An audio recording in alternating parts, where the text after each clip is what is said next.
Hi అండి, నమస్తే. Welcome back to our channel mom's kitchen recipes. ఈరోజు వీడియోలో పాతకాలం పద్ధతిలో వంటికి చలవ చేసే విధంగా పప్పుచారు రెసిపీ చూపించబోతున్నాను. చలికాలం కంప్లీట్ అయిపోయి అప్పుడు ఎండాకాలం అయితే స్టార్ట్ అయిపోయింది. ఎండలు అయితే మండిపోతున్నాయి. ఎండ వేడిని తట్టుకోవడానికి రకరకాల కూల్ డ్రింక్స్ అయితే తాగుతూ ఉంటాం కదా. పాతకాలంలో అయితే ఎక్కువ శాతం చారు రెసిపీస్ చేసుకునేవాళ్ళు. అంటే పప్పుచారు, టమాటో చారు, పచ్చి పులుసు ఇలాంటివి. 100 గ్రాములు కందిపప్పు తీసుకోండి. అంటే చిన్న గ్లాస్తో కందిపప్పు తీసుకొని చక్కగా డ్రై రోస్ట్ చేసుకోవాలి. మంటని మీడియం ఫ్లేమ్లో పెట్టి వేయించుకొని తీసుకోండి. టేస్ట్ సూపర్గా ఉంటుంది ఇలా వేయించుకుంటే. పాతకాలంలో పప్పుని వేయించిన తర్వాతే వండేవాళ్ళు. ఆ తర్వాత శుభ్రంగా ఒక 2 సార్లు వాటర్ పోసి క్లీన్ చేసుకొని కడిగి ఆ తర్వాత ఫ్రెష్ వాటర్ యాడ్ చేసి స్టవ్ ఆన్ చేసి స్టవ్ మీద పెట్టి ఉడికించండి. పప్పు ఉడికేలోపు ఒక బౌల్ తీసుకొని అందులో నిమ్మకాయ సైజు కంటే కొంచెం ఎక్కువ చింతపండు తీసుకొని ఈ విధంగా వాటర్ పోసుకొని నానబెట్టుకోండి. ఇక్కడ చూస్తున్నారు కదా, పప్పు అయితే ఆల్మోస్ట్ ఉడికిపోయింది. వాటర్ కాస్త ఇంకిపోయినాయి కదా. ఇంకొంచెం వాటర్ అయితే యాడ్ చేసేసుకొని మళ్ళీ పప్పుని కాస్త అయితే ఉడకనివ్వాలండి. టమాటోలు కూడా వేసేసుకొని వాటర్ యాడ్ చేసేసుకొని పప్పుని ఇంకొంచెం ఉడకనిస్తే చాలా అంటే చాలా యమ్మీగా కుదురుతుంది పప్పుచారు.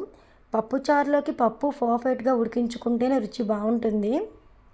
ఇక్కడ నేను చూపిస్తున్నాను కదా, మరీ మెత్తగా ఉడికించకూడదు, అలా అని మరీ గట్టిగా ఉండకూడదు పప్పు. ఈ విధంగా ఉడికించుకొని ఆ తర్వాత గుండు గెరిటితో కానీ పప్పు గుత్తితో కానీ ఈ విధంగా పప్పునైతే కాస్త మెత్తబడేలాగా రుబ్బుకోవాలండి. ఇప్పుడు పప్పుని ఈ విధంగా రుబ్బుకున్న తర్వాత సొరకాయ ముక్కలు తీసుకోవాలి. సొరకాయ ముక్కలు నేను ఇక్కడ కట్ చేశాను చూడండి. ఆ విధంగా కొంచెం పొడవుగా కట్ చేయండి. ఎండాకాలంలో ఒంటికి చలువ చేయాలంటే పప్పుచారులో కాస్త ఇలా సొరకాయ ముక్కలు కూడా వేసుకొని కుక్ చేసుకుంటే ఒంటికి చాలా చలువ చేస్తుందండి. సొరకాయ ముక్కలు వేసుకున్న తర్వాత ఒక 1 టేబుల్ స్పూన్ వరకు కారం తీసుకోండి. కారం ఎక్కువ అవసరం లేదు, కొంచెం వేసుకుంటే సరిపోతుంది. అలానే టేస్ట్కి సరిపడా సాల్ట్ కూడా వేసేసుకొని చిన్న గ్లాసులు వాటర్ అయితే పోసుకొని ఈ విధంగా అంతా మిక్స్ అయ్యేలాగా ఒకసారి కలిపి ఉడికించుకోవాలండి. ఇప్పుడు మనం వాటర్ యాడ్ చేసాం కదా, అలానే సొరకాయ ముక్కల్లోంచి కూడా వాటర్ క్వాంటిటీ అనేది ఎక్కువ అవుతుందన్నమాట. సొరకాయలో నీరు శాతం అనేది ఎక్కువగా ఉంటుంది కాబట్టి మన ఆరోగ్యానికి చాలా మేలు చేస్తుంది.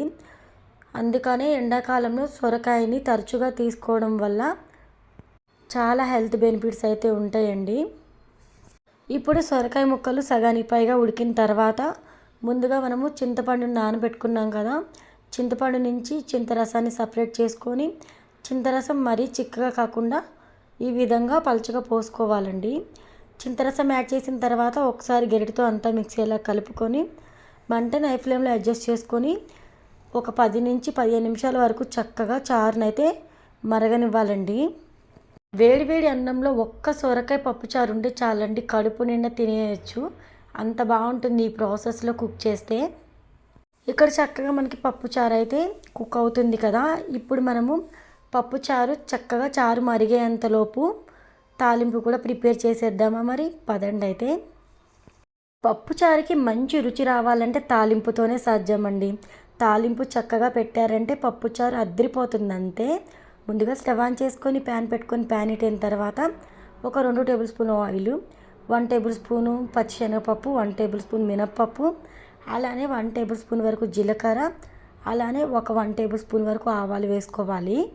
4-5 వరకు వెల్లుల్లి రెబ్బలు వేసుకొని ఒక పచ్చిమిర్చి తీసుకొని చీలికలుగా కట్ చేసుకొని వేసుకొని కరివేపాకు కూడా వేసుకొని 1 లేదా 2 ఎండుమిర్చి కూడా వేసుకోవాలి. ఇప్పుడు చక్కగా తాలింపు ఫ్రై అవుతున్న టైంలో ఉల్లిపాయ ముక్కలు అయితే యాడ్ చేసేసుకొని ఈ విధంగా కలుపుకుంటూ తాలింపుని చక్కగా ఫ్రై అవ్వనివ్వాలండి. ఉల్లిపాయ ముక్కలు కూడా కాస్త వేగిన తర్వాత 1/2 టేబుల్ స్పూన్ వరకు పసుపు అయితే యాడ్ చేసుకోవాలి. పసుపు వేసుకున్నాం కదా, పసుపు వేసుకున్న తర్వాత ఈ విధంగా ఆయిల్లో పసుపును కూడా కాస్త ఫ్రై చేసుకొని నెక్స్ట్ అయితే మంటను లో ఫ్లేమ్లో అడ్జస్ట్ చేసుకొని మనం ముందుగా ఉడికించుకున్న పప్పుచారు ఏదైతే ఉందో ఆ పప్పుచారుని ఈ తాలింపు పెట్టిన గిన్నెలోకి పోసుకోవాలి. తాలింపు పెట్టిన గిన్నెలోకి పప్పుచారుని ఈ విధంగా పోసుకొని ఉడికించడం వల్ల పప్పుచారుకి మరింత టేస్ట్ ఉంటుంది. చాలామంది తాలింపు వేరే గిన్నెలో పెడతారు, యాజ్ యూజువల్ ఎవరైనా అంతే పెడతారనుకోండి. ఆ తాలింపు పెట్టిన గిన్నెలో కాకుండా ఆ తాలింపుని మనం ఉడికించిన పప్పుచారులోకి డైరెక్ట్గా వేస్తారు. అలా కాకుండా నేను చెప్పినట్టు ట్రై చేయండి, చాలా బాగుంటుంది రుచి అయితే. ఒక 2-3 నిమిషాలు పప్పుచారుని చక్కగా మనం మరిగించుకుంటే ఎంతో ఎంతో యమ్మీ యమ్మీగా తెలుగు వాళ్ళందరికీ ఇష్టమైన పప్పుచారు అయితే రెడీ అయిపోతుంది. మరి మీకు ఈ రెసిపీ నచ్చిందా? నచ్చితే లైక్ చేయండి. లైక్ చేయడం అస్సలు మర్చిపోకండి మరి.